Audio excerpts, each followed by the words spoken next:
EC Comics, Weird Fantasy, Issue 7, May, June 1951. Come Into My Parlor.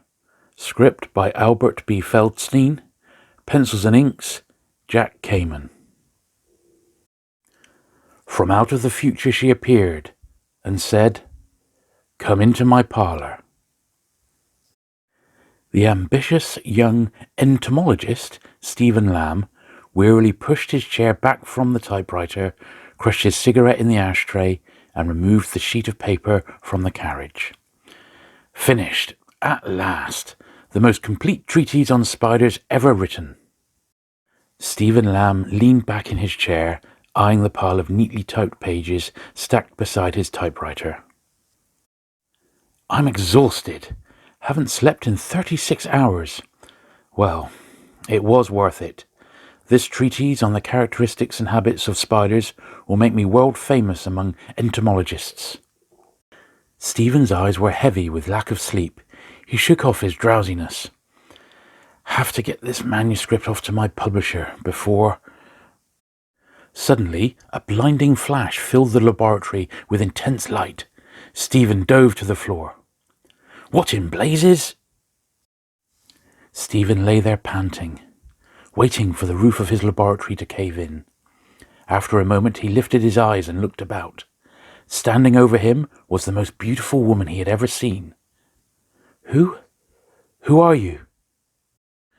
"My name is Wanta. I have come for you. I want you to come into the future with me." "Huh? What are you talking about? How did you get into my laboratory?" "Let me explain. This small instrument I am holding is a temporal transmitter, a time-traveling device. I am a member of the civilization that exists 4,000 years from now. That is why my clothing appears strange to you. That blinding flash of light you witnessed was my arrival from the future." Stephen got to his feet. He looked at the girl. She towered over him, almost a head taller than he. She was an exotic creature, an Amazon beauty. I must be dreaming."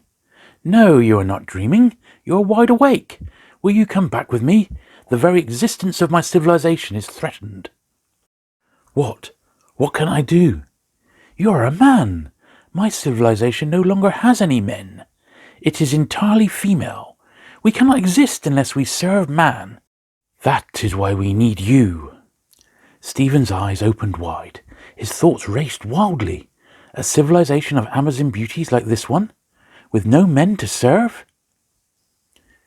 "You mean, unless you serve man, you die?" "Yes, that is our physical makeup." "Then, you'll come?" "Are you kidding? Lead the way, sister." "Good. Hold my hand." Stephen took Wanta's hand. It was warm and soft. She raised the instrument she held in her other hand and pressed a button. There was another blinding flash.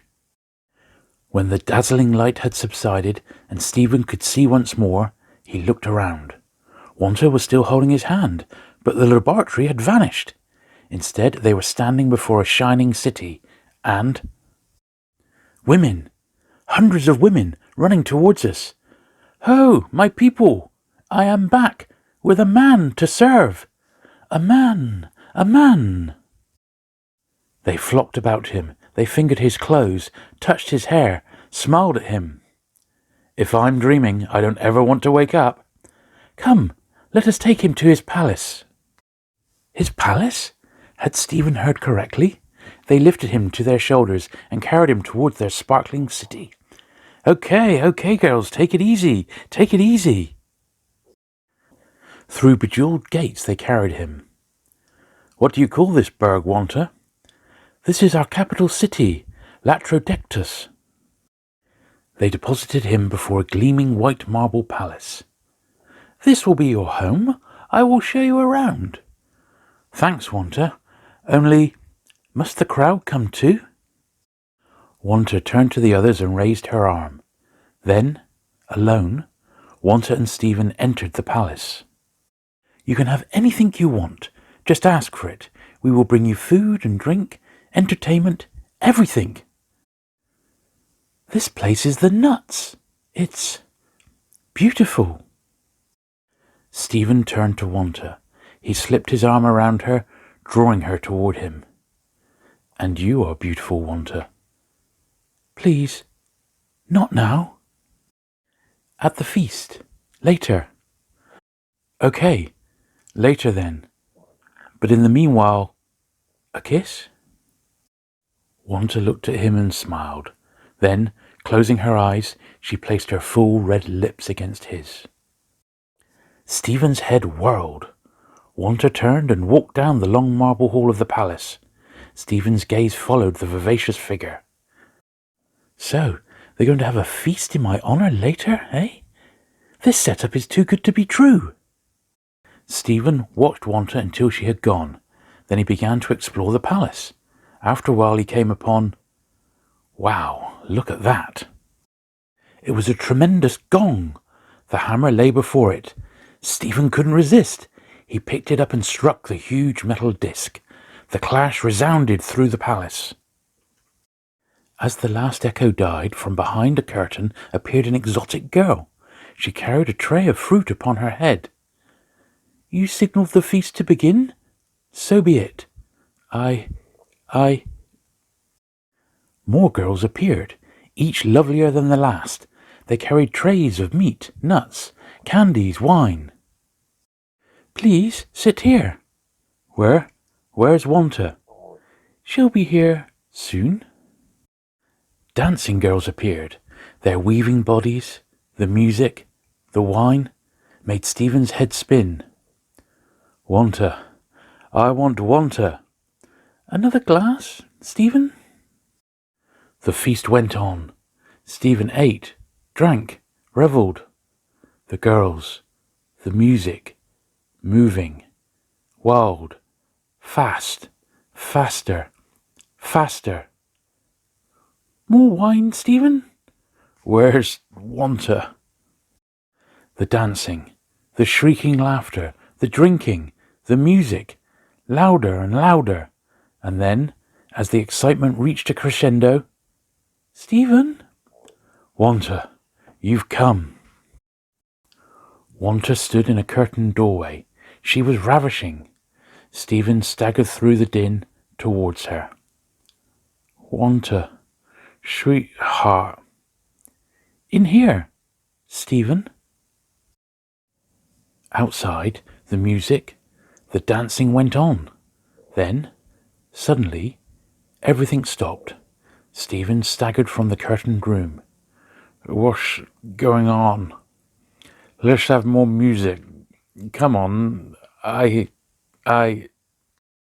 The trays heaped high with food and drink were gone. In the centre of the marble floor, they had built a huge fire. What's the matter?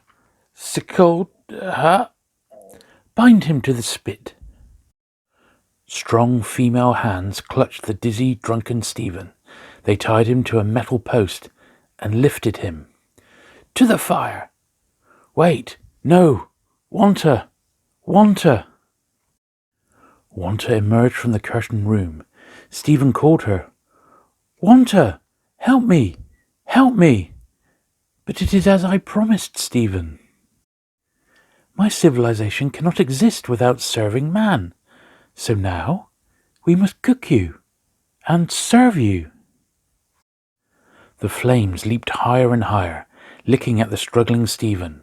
As his clothes caught fire and the pain reached his numbed brain, he screamed, "Yah!" Suddenly, Stephen opened his eyes. He stared wide-eyed around him. Good Lord, I've been dreaming. Stephen's eyes fell upon the neat pile of papers next to his typewriter. Of course! That's why I had such a crazy nightmare. The idea must have come from the treatise I just finished.